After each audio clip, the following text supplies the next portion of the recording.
விவசாயி ஒருத்தர் ஒரு குதிரை வளர்த்துறாரு. அந்த குதிரை ரொம்ப சோர்ந்து போய் படுத்துட்டே இருக்கு. எந்திரிச்சு நடக்கவே மாட்டேங்குது. அதனால டாக்டர்ட்ட கூட்டிட்டு போய் காட்டுனோனே, அந்த டாக்டர் வந்து 3 நாளைக்கு மருந்து குடுக்குறாரு.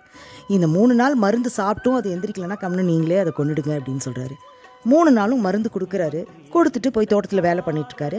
அப்போ அந்த பக்கம் ஒரு ஆடு வந்து அந்த குதிரைக்கிட்ட சொல்லுது, "பாரு இந்த மருந்து குடுத்தும் நீ எந்திரிக்கலன்னா, உன்ன கொன்னுடுவாங்க. நீ எந்திரிச்சு நட" அப்படின்னு சொல்லி சொல்லி பாக்குது.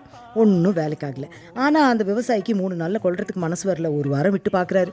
1 வாரம் கழிச்சும் அந்த குதிரை எந்திரிச்சு நடக்காததுனால, கடைக்கு போய் விஷம் வாங்க போறாரு. அந்த குதிரைய கொன்னுடலான்ட்டு.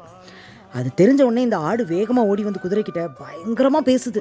"நீ பாரு 1 வாரமா வெயிட் பண்ணி பார்த்தவரு இப்ப விஷம் வாங்க போயிட்டாரு. இப்ப மட்டும் அவர் வந்தாருன்னு வச்சுக்கோ, நீ எந்திரிச்சு நடக்காம இப்படியே படுத்துட்டே இருந்தீன்னா, கண்டிப்பா உன்ன கொன்னுடுவாரு. நீ சாகப் போற.